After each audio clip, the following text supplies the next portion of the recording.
That's a really good question. That's a question that's been brought up definitely within this past week as they both had cards Friday and Saturday. As much as I'm a big Triple G fan, he's been a legend. They both have been. I just believe that he's been as good as he's looked recently, that his competition's down a little bit and he has slowed down a bit. So I personally believe that a third fight is probably out of the cards at this point. But I mean, with money and everything you look at, I think it is definitely still a possibility for it. I mean, how old is Triple G? He's obviously been around for a while. He's had a terrific career, but he's long in the tooth as a boxer goes.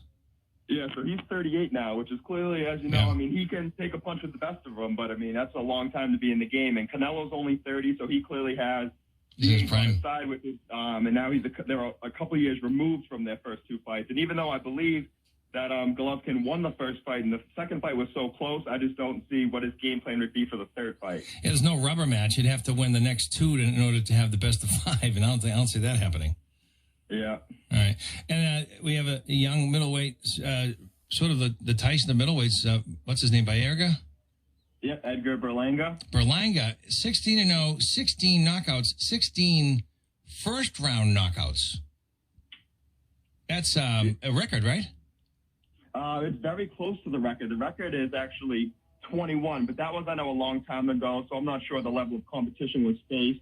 But I do know that, I mean, this is looked at as a very legit thing going forward. I know that he's faced, the last two guys he's faced are both veterans with over 20 pro fights who have never been stopped or knocked down before in their pro career. So it's not like he's going in against guys that are just there trying to survive, and he still makes them look like they're these guys that are trying to survive, even though they're polished veterans. Yeah, I watched some. I've never caught a fight live, but I've been watching some clips of the kid, and he sort of has the Wilder strategy: just wing away and put him away with everything you got. He sets an incredible pace in the first round, obviously. But if you can get past that, I think psychologically that's a big deal because he obviously has no experience in the later rounds. Yeah, no, definitely. And that's something that they've mentioned on the broadcast. And I'm really interested to see with him, too, is because, like you said, with Deontay Wilder, for all those years, he was knocking all these guys out. And it didn't take until even before he lost his first fight, there were still times where you noticed he lacked boxing skills, and he was able to get away with a late knockout, but was down on the scorecard. So I really do wonder with Berlanga once he gets into, because, I mean, one of these times he's going to get into the second, third, fourth, fifth round. As good as he is, the high competition, he's got to go into these late rounds, and how mentally and physically his body holds up for those later rounds.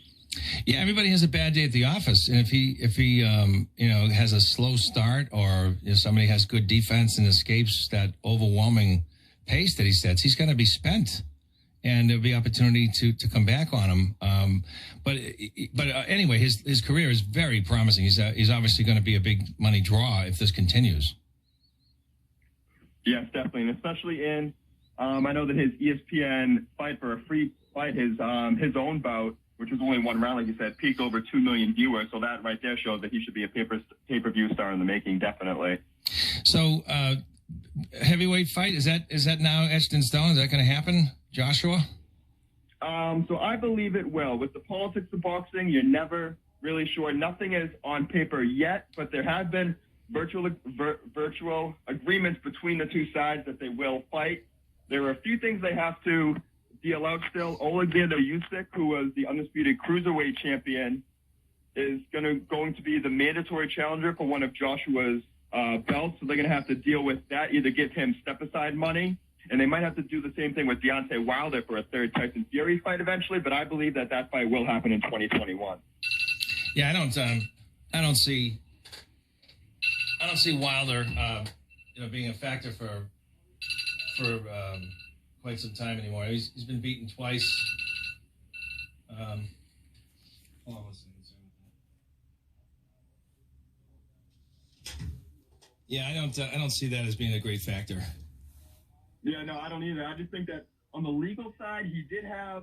Now, Bob Arum on Tyson Fury's side, who is Tyson Fury's promoter, has stated that the Wilder's rematch clause did expire in December, but rumors are Wilder still has the rights to a third fight. And like you said, I definitely don't think that factors in, because I think when it comes down to undisputed, it's still Joshua against Fury. And I think that even if Wilder were to get a third fight, I think we saw last time his inability to box off the back foot is definitely just too much with Tyson Fury's size and him coming forward at him.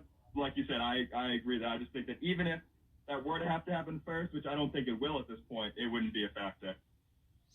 All right, switching over to the NFL, Jack Pats are out of it. Boston media now starting to make, I think, some irresponsible positions that Belichick needs to go. I think that's ludicrous. But am I all wet here? I mean, to me, it's unfair. The first year he's having a down year. Yeah, Brady's gone. Is Belichick the kind of guy, do you think, that feels the pressure of wanting to accomplish something without Brady, or do you think he doesn't care about that kind of thing? I think to a point, but like you said, anyone trying to say that, blame it on Bill for this year, try to say he's out the door, that's definitely more than unfair. I mean, just look at for this year, even just obviously Cam Newton has not looked great this year, for sure, but even without him, we drafted 2 tight ends, Dalton Keene and Devin Asiati, hoping that one or both of them would be playmakers this year, and they've combined for 2 catches this year. So you really have no production out of the tight end spot, and you're already short on receivers. You look on the defensive side, and you have obviously Dante Hightower and Patrick Chung, who opted out. Not only that, but you do have some other holes. So I just think that obviously we all just expected with the Patriot way, next man up, that we were going to figure it out this year. But I think this is something that we could have seen coming from the beginning of the year more. And I think that I still have all the faith in the world that in these next couple of years, Bill will hopefully either, whether it's hit on some draft picks finally or make trades, I believe that he will have us going in the right direction. So the safety we drafted from Memphis, I'm trying to think of his name. Kyle Duggar. Yeah, is he panning out? Yeah, so he actually looks really good right now. And he was the guy who was obviously being a second-round draft pick from a Division II school. You were kind of unsure, being like, could we pick this guy in the 3rd or 4th round still too? But he's looked very good. At first, they weren't sure if he was going to be just kind of a special teams guy. But, I like him a lot. I think he's physical. I think he's someone that could definitely play on the backside of your defense for the next couple of years. So, there are some real bright areas of the team. The offensive line looks great. The secondary looks great. Relatively young, besides the brothers, McCourty brothers, and I think Chung would found his heir apparent with Duggan. Belichick could start to win again with the way he used to in the first round of successes, when Brady was just managing the game instead of being the guy you put it all on.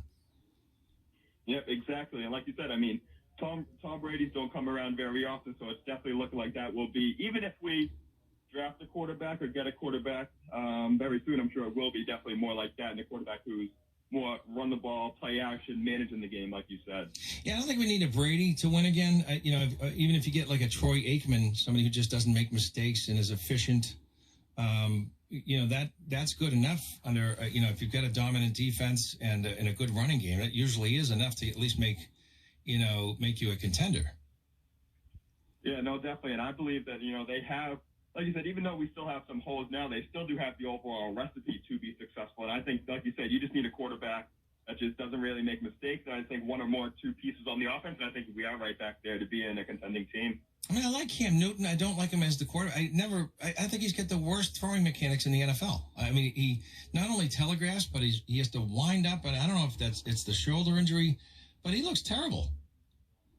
Yeah, he does. I'm not sure, because his mechanics have always been bad, but they do look, it just takes so long for the ball to come out sometimes too. And I just look at it, when you look at it, it's tough to say, because I look at it 2 ways. It's one way is he has looked very bad, 5 touchdowns to 10 interceptions. I know he's a running quarterback, but double interception to touchdown ratio is never a good thing. But also when you have Damiere Byrd and Jacoby Myers as your 1 and 2 receivers, I think it's also tough because he doesn't make it easier on himself, because he misses enough easy throws to begin with. But also with guys not getting open down the field, it's not the easiest thing to make those plays also. Yeah, N'Keal Harry hasn't been what I was hoping. I thought we had something with him. He doesn't seem to have that ability to get open. I don't know if it's running his routes or if it's the receiving coach, but he's not developing like we would hope. He's had this, some development, but for where we got him, I was expecting more for the money. Yeah, no, me too. And the thing for him is, I think for big guys, he's just not. You'd think he'd be able to get more separation and be able to get open, and he just hasn't been able to for whatever reason. We weren't sure last year if it was. Rookie guys and new guys have never really fit into Tom Brady's system. It's a lot of thinking. So we weren't sure, obviously, last year, that's what it was. But, even this year, you didn't know if he would have a big jump up with Cam, and it's really been Byrd and Myers who have been the 1 and the 2 guys, and he's kind of taken a back seat.